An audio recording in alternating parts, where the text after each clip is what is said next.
guys, and welcome at Test and Review.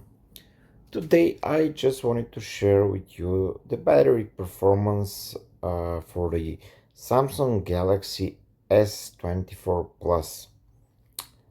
For those who follow my channel, probably you know that I recently updated the S22 Ultra to the S24 Plus when I was expecting a huge improvement in the battery performance since the S22 Ultra was at least 2 years old, and as we all know, it uses Samsung processor, which is not perfectly optimized regarding battery optimization and performance.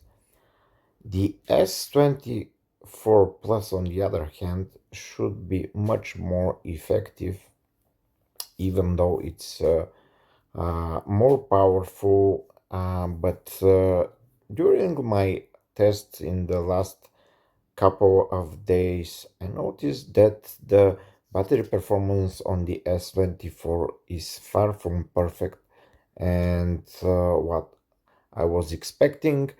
Just to summarize, it is hardly that I can use the phone for over a day, even when I don't use it as actively during work days, let's say during the weekend when I use the phone less, especially now throughout the summer when I go out and spend a lot of time outside and don't use the phone as much.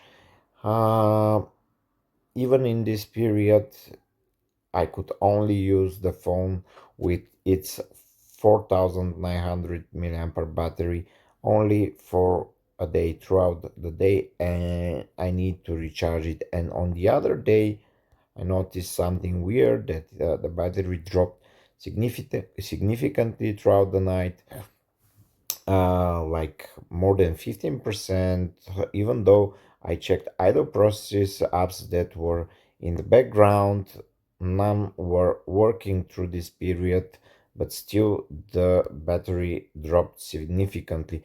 As you can see here, you can see the biggest consumers on my smartphone. Let me show you. It's usually Facebook Lite, Chrome browser, YouTube, and here you see the on-screen time. I'm not sure if it is as accurate because as you can see here, it says Viber 21 minutes. Let's check on 10 minutes on Viber and 24 minutes. I don't usually spend this much time on Viber. I usually type a message, send it, and close the application. So I'm a bit surprised, like when I see like 30 minutes or so. But yeah, you can see here. Let's open battery usage 82%. If you if you charge your battery up to 85%, if you are you're trying to protect your battery and you don't charge it up to 100%, let's say on average you charge it up to 85%. For those who you using smartphone and Android devices, you know that you can protect your battery and charge it up to 85%. So what you get for this uh, percentage for this time is around 5 hours and 45 minutes of on-screen time. So let's say it's around 6 hours, and screen off time is just 15 hours. The screen off time, I would expect it to be more, even though the screen on time is with the adaptive display, it's not on the highest contrast. And let me tell you something else. I'm not a gamer. I don't play games on this, which are high demanding applications. So I usually the highest uh, using profile is the YouTube slash Facebook and social media type of consumer.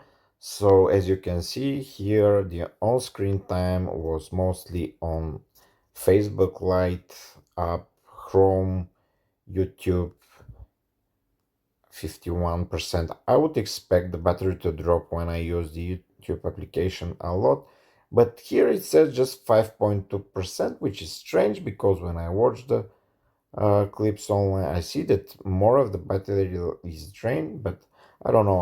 I'll try to correlate these graphs with the actual usage throughout the day.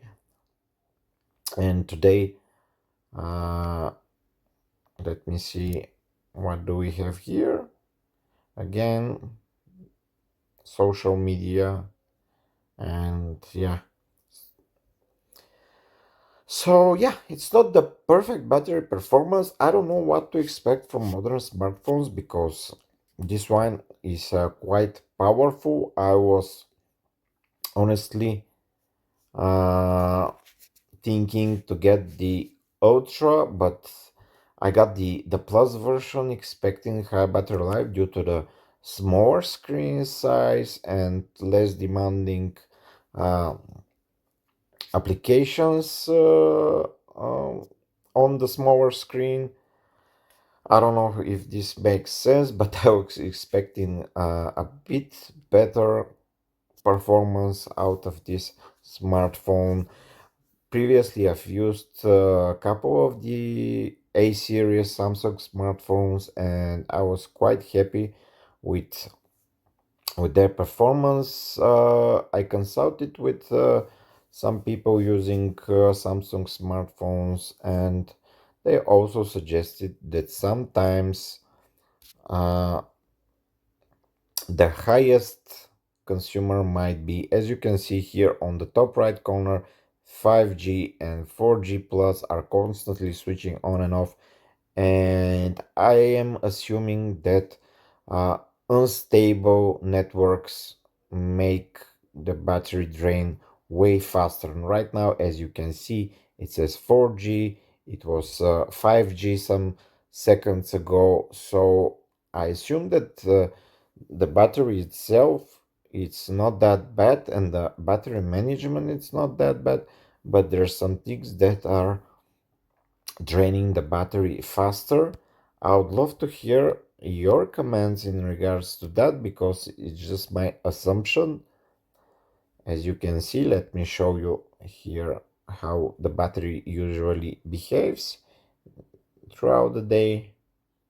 Today I switched to battery saver just to see how things will change on the battery saver. And yeah, I'd love to hear your comments, especially if you are a Samsung S24 Plus owner. How is your battery performing? Some optimization tips would be appreciated as well. And of course, don't forget to subscribe. In my next videos, I will share more information about the S24 Plus and how it compares to my previous smartphones. We will also talk about the washed out covers on the S24 issue that has been discussed a lot in the network. So I'm gonna speak about this topic as well. So stay tuned, subscribe to my channel, and check in the link in the description below. I would love to hear from you in the comments. And thank you guys for visiting. Bye bye for now.